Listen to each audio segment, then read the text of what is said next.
Alright, what's up everybody? We are on episode 3 of the Mugen Train movie for Demon Slayer, of course. It gets a little bit technical because, technically it is kind of the second episode of the movie, I guess, but of course we got a little prelude episode as well. Uh, it was pointed out to me how a couple of, people on Patreon even had not seen the first episode, funnily enough, didn't even realize that it existed. So it's funny. Again, I don't really know the ins and outs regarding when these things were released, and so when they decided to come up with that plan to actually cut the movie up into episodes and then also add this other one in front of it still and stuff. But it doesn't really matter, right? We're just here to watch right now, at least I am, and I'm sure you'll be there, on the ride with me. So looking forward to continue, of course. So far it's been a great start, I would say, with the introduction to Rengoku, who I already talked about a couple of times. Like, I really like his character. I love his heroic side, basically. We've been, reintroduced kind of to the villain character, and there seems to be this very mysterious plan at the moment going on where I still don't really have a clue what it's leading to, where this person has basically put everybody to sleep, right? And they're all, even Tanjiro even himself mentioned it, how to him it almost seemed like, he does think that's basically the case, that like he was just now in a bad dream being the one where his family got killed, which is of course the actual reality. And now he finds himself back into the real world, but that's obviously not what is going on. So here's the thing, this villain character, the one from the lower six, the one on top, has been using some like, I still don't know who these characters are that we're seeing. We're seeing some like kind of regular looking people, I guess, that this demon wanted them to tie themselves to basically our heroes. And so what is that about, right? I've been thinking a little bit about that. Are they supposed to like wake up now and find themselves tied to them, thinking that they are just sort of like innocent people and therefore they can't fight? Or what is the deal with that? Or are they just tying them up, literally to tie them up, but then why would they tie themselves to them as well? That's kind of the thing that I question about. And who are these people in the first place? Because we did see that conductor guy disappear with a couple of random people, but I rewatched the scene, but they aren't the same people that we're seeing here in this shot. So I don't know if that's significant. Maybe these are just other people that they've kind of ensnared for themselves or something. But yeah, still, what I'm saying, I guess, is there's a good couple of questions out there that I wonder if the next couple parts are going to kind of explain that, or if it's going to be saved for later on. Of course, this movie, the arc in itself, really won't be that long. So 7 episodes total and we'll be done. But yeah, I'm looking forward to it. It's been great. Again, like I said so far, the visual upgrade is super noticeable too. So we're just going to be, diving into the 3rd episode that is called Should Have Been. Of course, should you already want to watch the next 8 episodes, they will be up over on Patreon right now for you to check out. What that means is that we have made it to... It's kind of complicated again, but like episode 11, well, the Mugen Train is 7 episodes, so that's completely finished. And then there will be 4 more episodes of the Entertainment District arc that are already up there for you to check out. So definitely make sure you go do that. It's linked on top of the description, of course, along with full-length reactions if you want to watch me, react to these episodes in their entirety. But then for now, let's dive into episode 3 of Mugen Train. Yeah, I think it's basically one person for each, right? Because it was 4 of them too, so...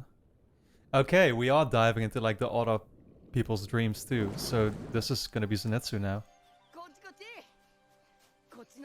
That's some good looking peaches. Oh my god, of course he's dreaming to be with her. Oh, this is no surprise. He's on top of the world right now.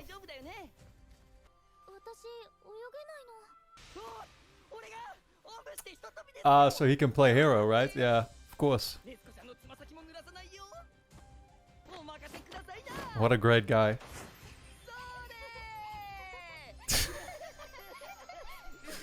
Well, I imagine, I was about to say this is all there's going to be to it, right? And now we're just probably going to see Rengoku as well and Inosuke. He's also dreaming to be with her, or what? Oh my god.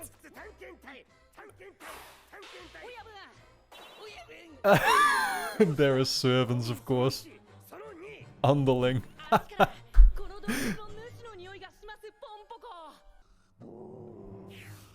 all the other ones are looking utterly ridiculous too, of course. Whereas he just looks like his normal badass self. The train is alive, yeah. Yeah, now this is what I'm really interested in. Because I imagine we're about to see Rengoku's family now, maybe.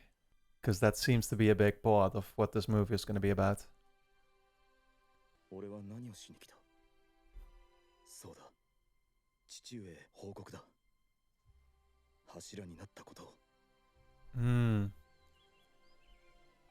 So the question is, did this actually happen to some extent? He doesn't care?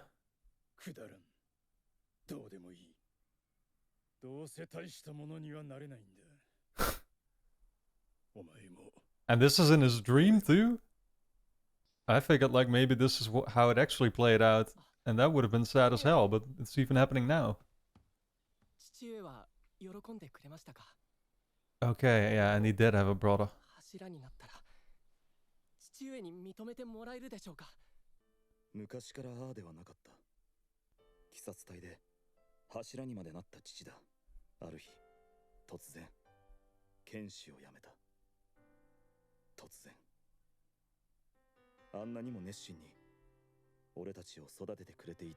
So what happened?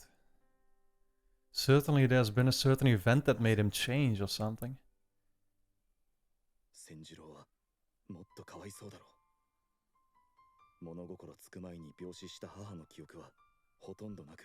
Senjiro.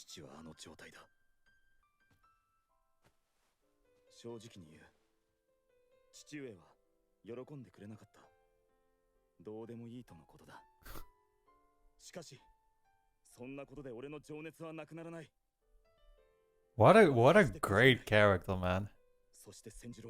Always keeping his spirit high.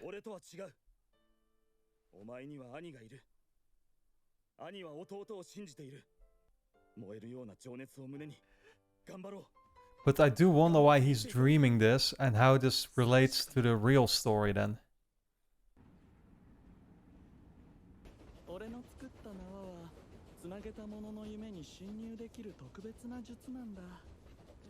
Oh! She's invading in the dreams?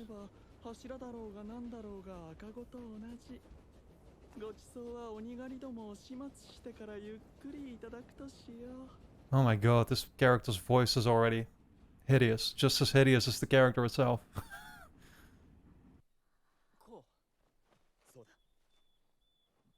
So this is... okay, I see. This is the character that's tied to him.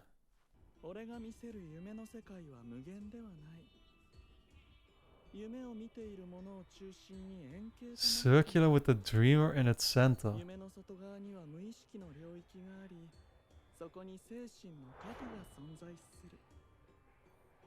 Wow, that's so interesting. They have a literal map to the dream.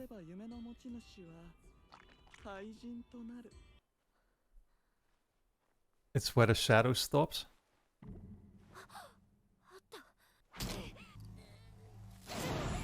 Holy shit, just creating a tear in it. This looks so cool. Is the fire related to just the dream realm, or is it specific for Rengoku? With him being the flame Hashira. Oh, that is the core. So I guess it is tied to him. Yeah, makes sense.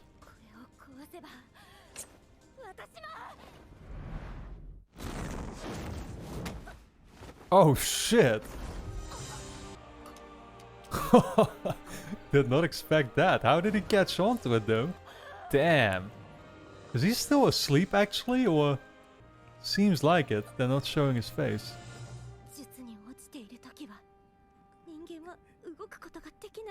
Wow, that's so cool.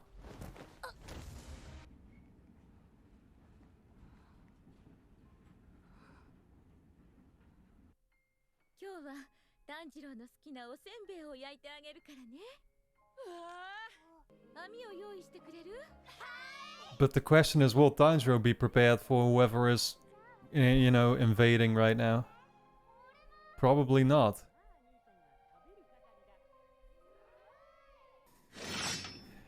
Nor will Zenitsu and Inosuke be. I think Rengoku is just kind of a step beyond them in terms of skill.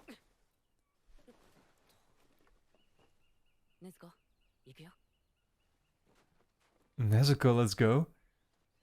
Okay, so that still ties back to how we, yeah, to the real world.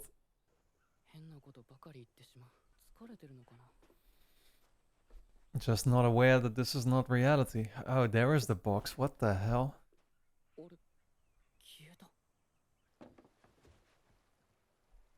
It just quickly appeared.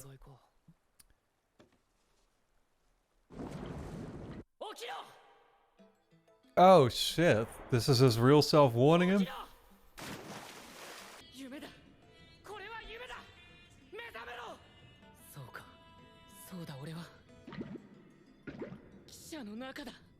Okay, nice. Tatake.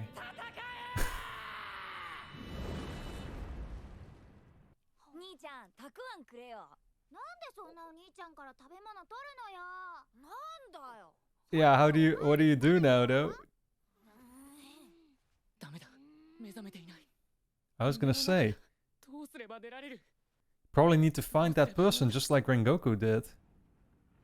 Or find maybe the box. I mean, maybe the person has wet the box. Oh, actually, these guys did not... Yeah, they did not tie any to Nezuko. Does the demon know about Nezuko?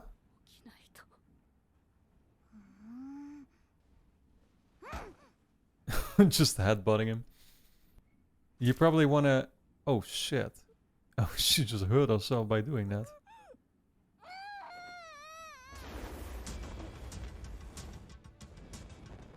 Oh, wow. It's cool how even they notice it around them. Okay, that's how he can tell.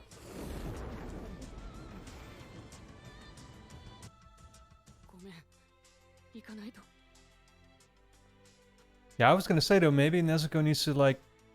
I mean, she definitely needs to just cut the rope if she sees it. I don't know if she understands it though.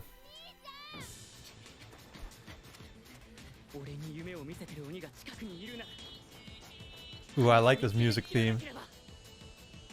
We just had some like electric guitar in there.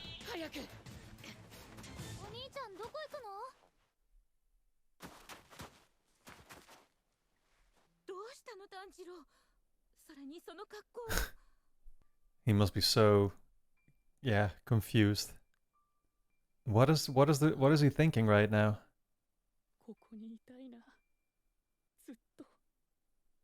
Oh, yeah, okay. That on one hand he doesn't even want to leave.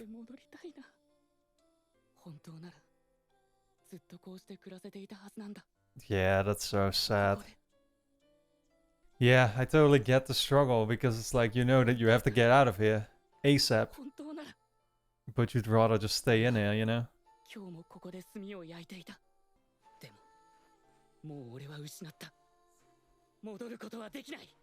Yeah, doesn't even look back. As he should. Oh, that's so sad. Because even these, yeah, even his family in the dream reacts to it, you know? It's like, why are you running away? Damn. This is so well done though. Again, it's one of these scenes that just makes you feel so much, you know? This show is so good at that.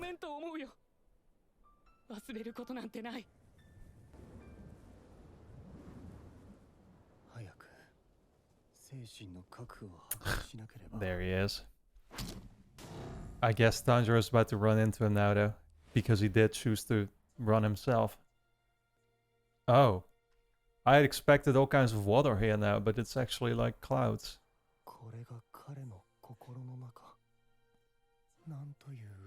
I was gonna say, this looks gorgeous.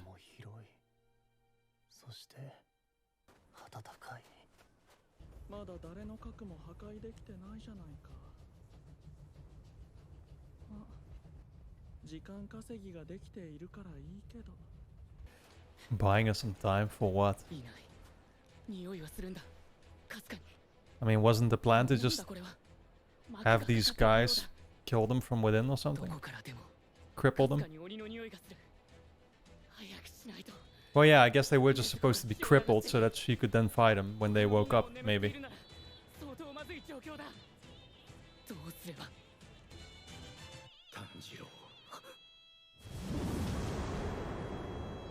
His dad?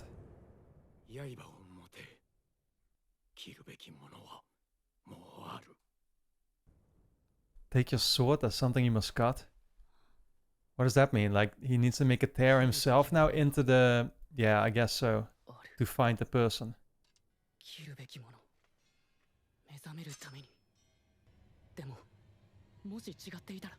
Or does he mean himself?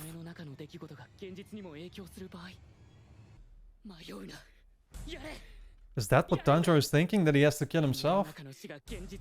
Okay. I don't know if that's what his father meant, though. I would think maybe... I don't know.